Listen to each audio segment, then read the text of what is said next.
Bueno.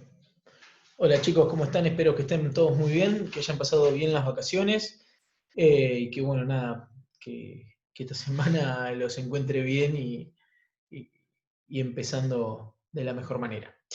Bueno, vamos a empezar en historia. Primero de todo les quiero comentar que la verdad que estuvieron muy buenos eh, los folletos que hicieron, los PowerPoint que hicieron, algunos se animaron a hacer videos que estuvieron buenísimos. La verdad, estuvo muy interesante. Hay algunos que trabajaron obviamente mucho más que otros y quizá el error que en la mayoría vi, no en todos, muchos lo hicieron bien, es que quizá no hacían hincapié o no mostraban lo concerniente a la historia de la Guerra Fría, ¿sí? A la competencia entre la Unión Soviética y Estados Unidos. Por lo tanto, muchos eran más que todo folletos de, nada, como si fuera de viaje o de agencias de viaje. Lo cual, bueno, no pasa nada, la verdad que quizá el que le erró, el que le erré fui yo, quizá al no especificarlo, creo que lo especifiqué, pero bueno, a veces hay problemas en la comunicación. Sí encontré muchas cosas muy parecidas entre trabajos, pero bueno, yo voy a pensar bien y lo voy a tañar, o sea, voy a pregonar de que en realidad se trata de que buscaron en las mismas fuentes, así que voy a confiar en ustedes en ese sentido. Pero después, aparte de eso, la verdad que estuvieron muy interesantes. Y obviamente los que hicieron los videos estuvieron muy buenos, los que hicieron los PowerPoint también. Y bueno, los folletos, algunos tenían más información que otros, pero bueno, no viene al caso. Quería felicitarlos porque la verdad que la mayoría me los entregó. Y eso para mí vale un montón, ¿sí? Ponerse en estas dinámicas de pandemia que yo, como siempre digo, creía que al principio iban a ser 15 días y no fueron 15 días. Vamos a quizás llegar hasta seguramente 149 días de cuarentena y cuidándonos, obviamente, cuidando a los demás y entendiendo que la dinámica en todos los hogares, la utilización de las computadoras, de los celulares, están a full y a veces uno no tiene acceso a ellos. Pero bueno, vamos a lo que nos importa, o por lo menos lo que me importa a mí que ustedes empiecen a entender, que es un poco de la historia argentina. ¿Sí? Nos habíamos quedado, atrás quedaron ya el peronismo, ya hablamos de ello, ya hablamos de historia internacional, ¿sí? La Guerra Fría, las diferentes revoluciones que se fueron dando dentro de Latinoamérica y fuera de ella, ¿sí? En Europa y en Asia. Así que vamos a volver a la historia argentina. Mi idea es empezar la historia argentina y llegar más o menos hasta la vuelta del peronismo y después volver a hacer historia internacional, ¿sí? A seguir con la Guerra Fría, porque no terminó ahí la Guerra Fría, a ver qué sucede con Cuba, qué sucede con Vietnam, qué sucede con China, qué sucede en Europa, ¿sí? Eh, el, con el muro de Berlín, las políticas y demás. Bien. Empecemos a hablar un poco de dónde nos habíamos quedado. Yo les dejé antes de las vacaciones un video que estaría bueno el que no lo vio que lo vea y el que quiere volver a verlo, que lo vuelva a ver porque más o menos nos va a empezar a meter en onda de lo que van a ser un poco esta clase, la clase que viene y quizá la otra, que va a ser historia del golpe después del 55. De este golpe militar, este golpe de Estado, ¿sí? Que se genera por eh, discordancias con la política peronista que se venía dando, ¿sí? Y obviamente con roles de diferentes bandos antiperonistas, ¿sí? Hay que destacar esto, que es que la dictadura se basa, el golpe y la dictadura se basa sobre una mesa fuerte, si se quiere, que viene de la mano con sectores antiperonistas muy reaccionarios, como pueden ser los sectores terratenientes, los sectores el sector financiero, ¿sí? También otro que apuntala un poco el golpe militar van a ser algunos, ¿cómo se llama? Ahí no me sale. Algunos empresarios, empresarios, grandes empresarios más que todo, también muy cercanos al sector financiero, que no les convenía quizá las políticas que se estaban dando con el peronismo, más que todo las políticas de rebullir de derechos hacia los obreros. en un costo que veían las grandes empresas, ¿sí? Los grandes empresarios. Sumado a esto, también tenemos que hablar de una ruptura entre el peronismo y la Iglesia Católica. Eh, Empieza quizá con la cuestión del peronismo cuando instala el, la ley de divorcio, ¿sí? Y bueno, después va escalando hasta cierto momento donde facciones peronistas van a diferentes lugares, diferentes iglesias a prenderla a fuego, más que todo después del bombardeo de 1955.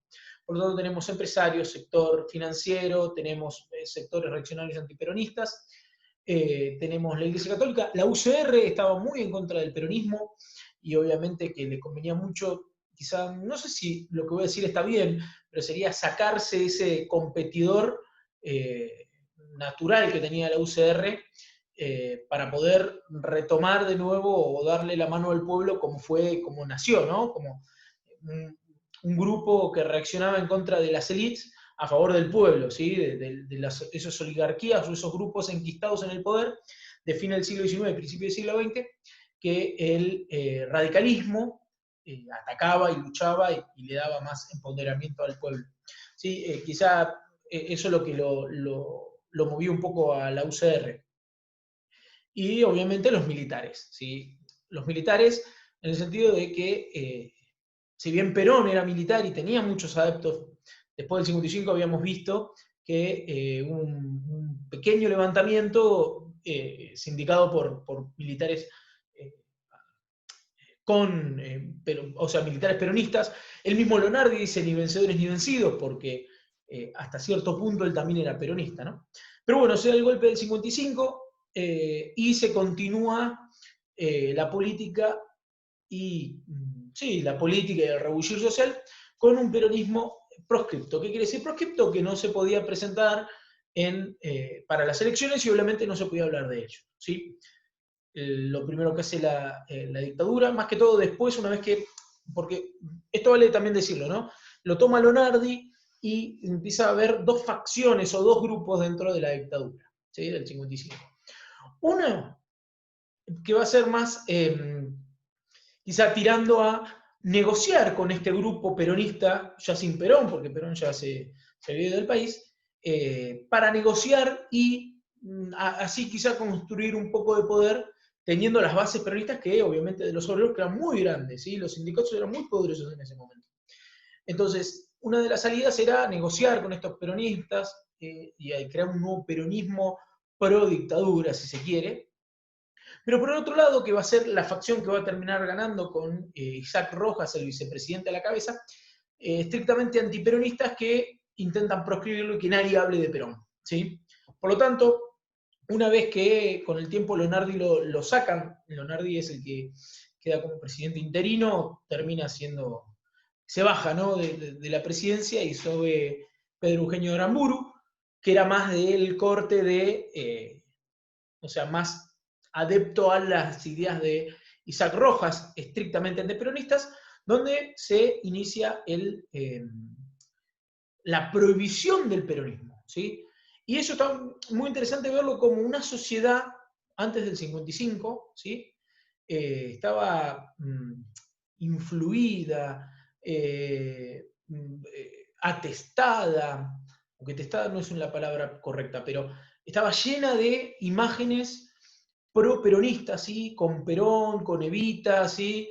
Esas imágenes que siempre llaman mucho la atención, son bien al estilo peronista, que obviamente también adoptaron, son muy al estilo de la Unión Soviética, también adoptada por un montón de países, desde los fascistas hasta Estados Unidos, ¿sí? La propaganda en ese momento era muy importante para todos, no solamente para los peronistas, pero de un mundo estrictamente, uno salía a la calle y veía afiches de Perón, afiches de Evita, cuestiones del movimiento obrero, el empoderamiento del pueblo, bla, bla, bla, y termina de un día para el otro prohibiéndose todo. Todo, quiero decir, todo.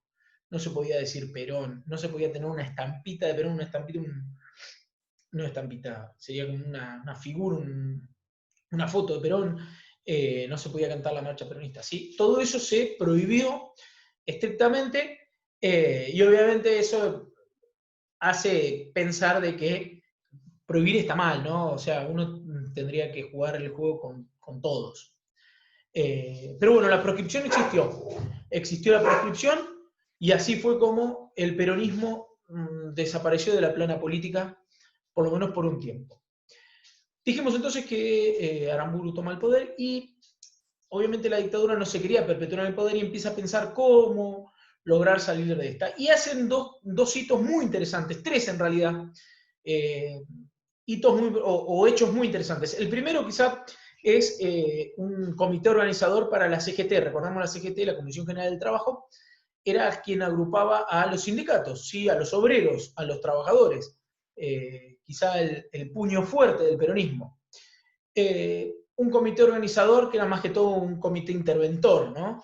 Que se fue a decir cómo tenían que ser las cosas, y lo que hace es separar en dos la CGT.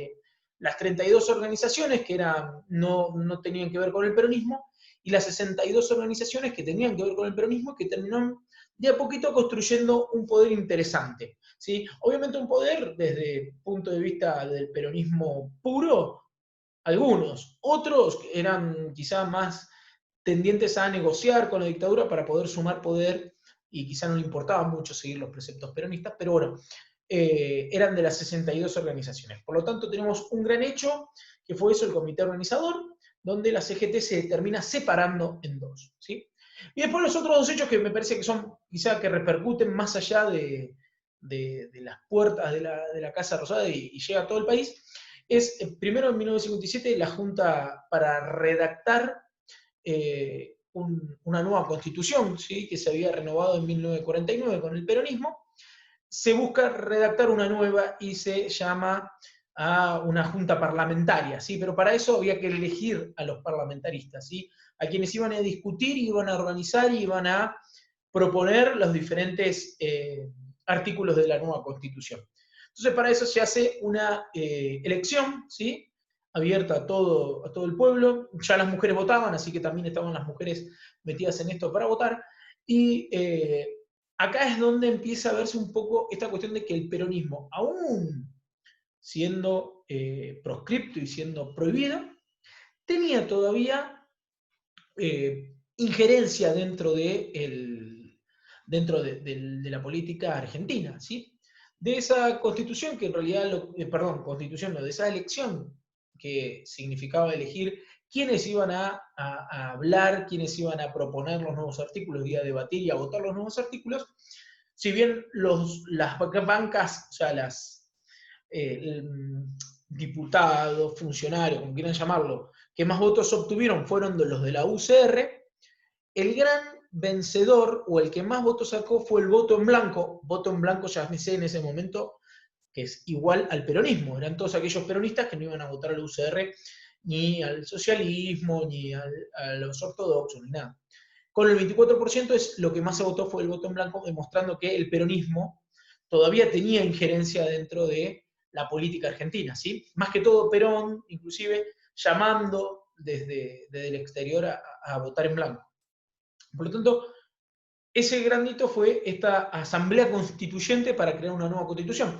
Que les cuento al final, en realidad se crea la nueva constitución, que se vuelve a la de 1853, pero se deja el artículo 14 bis, donde hay algunos derechos de los trabajadores. Obviamente quizá eso lo respetaron y me pareció muy, muy positivo aclararlo, de que por lo menos algunos derechos no fueron retirados, ¿sí? Por lo tanto, ahí tenemos el segundo hecho. Recordemos, el primero era intervenir la CGT, se hizo la Junta Constituyente en 1957, y obviamente llamar a elecciones en 1958, ¿sí? Para esto, la dictadura o los militares empezaron a palpar a ver cuál era el ambiente político. Bueno, el ambiente político básicamente era el de la UCR, que ya se sacó de encima, vuelvo a decir, quizás no está bien dicho, pero me parece que como lo pinta de mejor manera, sacándose de encima a su natural competidor y el que quizá luchaba por los votos del pueblo. Pero algo pasa con la UCR, con la Unión Cívica Radical, ¿sí? Que es que se fragmenta, ¿sí? Se vuelve a fragmentar como se había fragmentado, quizá lo vieron el año pasado, a fines del siglo XIX, ¿sí? la UCR se vuelve a fragmentar. ¿Qué pasa? Tenemos por un lado la UCR intransigente, la Unión Cívica Radical intransigente, que quizá la cabeza más visible era la de Arturo Frondizi, un correntino que lo que proponía era quizá no estar tan en contra del peronismo, sino intentar canalizar el voto peronista, ¿sí? Para poder llevarse al poder, ¿no? Para poder catapultarse y proponer lo que ellos decían, ¿no? El desarrollismo que después vamos a ver bien qué es. Bien, por lo tanto tenemos la UCR intransigente, con Frondizi a la cabeza, que proponía una negociación, si se quiere, con el peronismo para poder encauzar esos votos, ese 24% de voto en blanco, para llevárselo a su favor. Por el otro lado, tenemos a la Unión Cívica del Pueblo, ¿sí? A la UCR del Pueblo, con el cabecilla más importante, que era Balbín, ¿sí? Balbín en ese momento era estrictamente antiperonista. La UCR del Pueblo lo que proponía era seguir con el peronismo proscripto e ir a elecciones sin necesidad de ese gran mal que le hizo a la Argentina, según él, que era el peronismo. Pero un dato curioso que vamos a ver mucho más adelante, quizá, no sé si finalizando el año, pero por octubre, septiembre lo vamos a ver, que es como Balbín primero es estrictamente antiperonista, pero termina siendo un gran, no sé si amigo, sí, amigo, porque él mismo dice que cuando muere Perón dice estoy despidiendo a un amigo, ¿sí? Se amiga, o sea, se vuelve amigo y confluye a favor del peronismo, ¿sí? Una especie de peronización, si se quiere, que va a tener Balbín. Pero en estos momentos donde estamos hablando ahora era estrictamente antiperonista, ¿sí? No le voy a nombrar Perón porque se volvía loco el tipo. Entonces llegamos a las elecciones de 1958 con estos dos grandes contendientes, Frondizi y Balbín, para ver quién será el presidente, ¿sí? Esos fueron los tres grandes hitos que sucedieron en los primeros años del golpe militar, del 55 al 58, ¿sí? Repito, el comité organizador interventor de la CGT, de la Comisión General del Trabajo, que la fragmenta entre las 32 asociaciones, 32 agremiaciones que no son peronistas y las 62 agrupaciones que son peronistas. La comisión legisladora para hacer una nueva constituyente, perdón, para hacer una nueva constitución en 1957, ¿sí? Recordemos que se vuelve a la de 1853, pero se respeta el artículo 14 bis, donde hay derechos de los trabajadores. Y el tercer gran hito o gran hecho es que la dictadura propone ir a elecciones en 1958. Y ahí tenemos estos dos grandes cabecillas que quieren ser presidente. Por un lado Frondizi y por un lado Balbín. Bien, me voy a ver el machete que siempre tengo en los apuntes. Bien, por lo tanto ya hablamos de esto. Bien, la UCR está separada. Bueno, llegamos a 1958 y tenemos estos dos grandes contendientes a ver quién va a ser presidente. Por un lado tenemos a Balbín, que va a ir estrictamente con los votos de la UCR y los votos quizá más favorables a la dictadura, ¿sí? A los militares, porque ven en Balbín alguien realmente antiperonista. Pero ¿qué pasa con Frondizi? Frondizi, al ver esto, propone lo que decía que tenía que proponer la UCR intransigente, que es negociar, hacer una especie de negociación con el peronismo para poder tener ese caudal de votos y así llegar a la presidencia, ¿sí? Propone, inclusive empieza un diálogo de negociación con Perón, al cual Perón acepta, lo acepta por una cuestión muy interesante. Perón quiere seguir estando fuera del país, no está en el país, ¿sí? Quiere seguir estando metido en la política argentina. Y qué mejor que demostrar que sin el peronismo no se puede ser presidente. Por lo tanto, insta a los peronistas a votar a Frondizi, ¿sí? Insta a seguir sus lineamientos. Y bueno, así fue como después de esta negociación gana Frondizi, ¿sí? Frondizi le termina dando a Balbín y termina llegando a ser presidente gracias a estos votos del peronismo. Algo que me olvidé de comentarles es que después de la dictadura, ¿sí? Después del golpe del 55, cuando asume Aramburu y se prohíbe el peronismo, hay una especie de revanchismo. ¿Cómo revanchismo? Revanchismo de que de todos estos sectores antiperonistas, puntualmente del sector financiero y de los grandes terratenientes y de los grandes empresarios, en cooptar o sacar o coercidir, si es que existe la palabra, pero bueno, coercionar esa es la palabra, o sea, hacer fuerza, ir al choque, poner su poder, su poderío en contra de el sector obrero, y empieza lo que uno puede llamar la limpieza. ¿Qué es la limpieza? Bueno, se empiezan a despedir a montones de personas, o sea, culpables, si quiere, de ser peronistas, algunos no, otros sí, pero también de esa limpieza empieza la lucha. Hay grupos de peronistas que van a empezar desde la clandestinidad a hacer, bueno, actos terroristas, como poner bombas, hacer huelgas ilegales, ¿sí? A vandalizar diferentes lugares estrictamente militares o de esta idea antiperonista, ¿no? Por lo tanto, además de la limpieza, o sea, de esta gente injustamente echada, porque uno no debería ser echado de su trabajo simplemente por creer que es uno peronista o creer uno que es lo que fuere, pero también, bueno, un re, una respuesta muy violenta, ¿sí?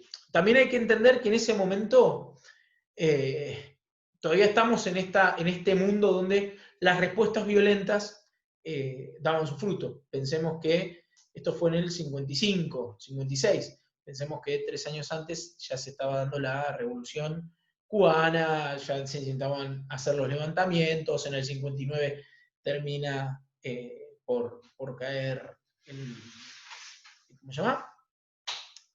Batista, la guerra de Vietnam, o sea, estamos hablando de un mundo bastante violento. Bueno, volvamos a esto de que gana Frondizi. Bien, ganó Frondizi. La única condición que le había puesto Perón a esto era que una vez que Frondizi tomara el poder, sea presidente, que borrara la proscripción del peronismo, así podían participar. Obviamente que Frondizi, si hacía eso, quizá iba a terminar, no sé si decir perdiendo, pero bueno, vamos a ver más adelante porque cuando lo hace, qué le pasa. Pero él quería, una vez que llegó al presidente, no quería abrir el juego al peronismo y que quizá le gane en poderío. Pensamos el peronismo muy organizado y muy poderoso, ¿sí? Y quería seguir teniendo su impronta política, ¿sí? Seguir siendo el que tome el termómetro de la política. Y plantear el desarrollismo. ¿Qué es el desarrollismo? En este momento, en el 58, fines de la década del 50 y principios de la década del 60, se da este fenómeno del desarrollismo. Acá en la Argentina lo trae Frondizi, pero otros países de Latinoamérica y del mundo lo estaban llevando a cabo. ¿Qué es el desarrollismo? Es quizá el punto de inflexión, ¿sí? Se empieza a desarrollar la industria, a desarrollar la técnica, a desarrollar la tecnología en los países en los que no había un desarrollo técnico, no había un desarrollo tecnológico, ¿sí? Generalmente este desarrollismo viene de la mano con la Guerra Fría. ¿Por qué con la Guerra Fría? Porque recuerden que tenemos a Estados Unidos y a la Unión Soviética peleándose por quién se lleva más países bajo su ala. Por lo tanto, el desarrollismo lo que propone es, bueno, vengan, desarrollense, reciban, no sé, electrodomésticos, ¿sí? La mujer argentina o la familia argentina no tenía una heladera, bueno, ahora van a conocer lo que es una heladera con, no sé, que haga cubitos, que antes no había. Bueno, mirá, esas cosas lo hacían para atraer más que todo el capitalismo, ¿no? Porque nosotros estamos bajo esa ala, ¿sí? El ala estadounidense. Latinoamérica empezó a tener diferentes agujeritos, si se quiere, donde entraba el comunismo y Estados Unidos eso lo alertaba. Vamos a ver qué pasa dentro de unos años. Perdón, no ahora, sino en este momento que estamos viendo. Ahora estamos viendo 1958, vamos a ver qué pasa en 1961 con Frondizi. Pero bueno, volviendo a esto, el desarrollismo lo que propone es impulsar la industria, traer empresas extranjeras para que, por ejemplo, exploten el petróleo, ¿sí? obviamente lo que proponía era no que se lleven todo el petróleo, sino que traigan la tecnología, lo exploten por un tiempo y después la tecnología le quede a los argentinos. Pero eso lo vamos a ahondar quizá en la clase que viene. La cuestión es que quiere desarrollar a Argentina, quiere que Argentina empiece a tener tecnología, empiece a desarrollarse económicamente, empiece a, por ejemplo, ver, yo que he puesto, atraer capitales, impulsar la industria, eh, financiar, ¿sí? Que el Estado sea financista, pero obviamente no quita la proscripción del peronismo. Esto al peronismo no le gusta nada y empieza a separarse o a resquebrajar esta negociación que había hecho con el peronismo. Ahora bien, por ahora estamos viendo que Frondizi está buenísimo lo que hace, mirá, sí, hay un crecimiento económico, pero viene de la mano de un gran déficit, porque todo esto cuesta plata, pero no había un reembolso nuevo. Por lo tanto, tiene que hacer algo que es, cada vez que lo hace un país, termina siempre mal, que es pedir plata al FMI, al Fondo Monetario Internacional. Es así que pide un préstamo muy suculento y chao. Tiene que seguir las recetas del el FMI. Una de las recetas era, por ejemplo, una de las cosas que tuvo que hacer es empezar a vender empresas estatales. Un caso muy interesante, que bueno, lo dice en el video, es el caso de un, ¿cómo se llama? Un frigorífico en Mataderos, que era estatal y que lo quería vender a unos empresarios, que eran terratenientes agrícolas. Y los obreros se levantan diciendo no, porque iba a haber mucho despido, y termina reprimiendo de una manera brutal por el plan Coninte que ahora vamos a explicar. Pero ¿qué pasa? Ahora Frondizi empieza a tener un gran problema, o tres grandes problemas. Empieza a ser, ya que no tiene el apoyo del peronismo porque sigue proscripto y el peronismo entonces empieza a romper con Frondizi, empieza a quedarse cada vez más solo. ¿Por qué? Porque empieza a tener quizá tres grandes frentes que quizá no lo apoyan o que son enemigos a él. Un gran frente va a ser el de Balbín, el de la UCR del pueblo, totalmente en contra, ¿sí? De la UCR intransigente. Otro va a ser los militares, que ya empezaron a desconfiar de Frondizi, porque ¿cómo puede ser que esté negociando con el peronismo? Si nosotros vinimos a sacar al peronismo y ahora está negociando con el peronismo. ¿Sí? Vamos a ver ahora qué hacen en el 1961, vamos a ver qué hacen los militares. Hasta ahora estamos en el 59. Y el mismo peronismo que empieza a romper con Frondizi, obviamente rompe después de cómo toma o de cómo van a atacar a los trabajadores frigorífico del frigorífico ¿cómo se llama? De Mataderos. Por lo tanto, empieza a quedarse solo Frondizi. Frondizi se queda solo.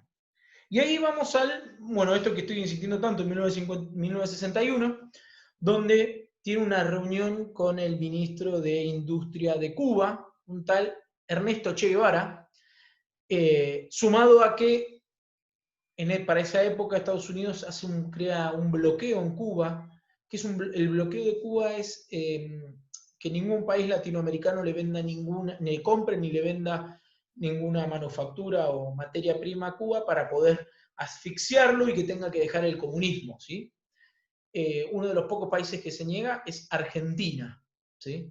Esto hace pensar de que Frondizi estaba más cerca de los comunistas.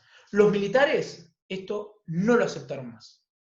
Acá fue cuando los militares le soltaron la mano junto con el plan Conintes. ¿Qué era el plan Conintes? Bueno, el plan Conintes que es el plan de contingencia el plan de conmoción interna, siempre lo confundo, el plan de conmoción interna, que era el que decía que si había problemas, por ejemplo, levantamientos de los obreros, el Estado podía dejar la represión en manos de los militares y que las garantías ya no existieran y que lo único que sea viable por esos momentos sea la ley militar o la ley marcial, ¿sí?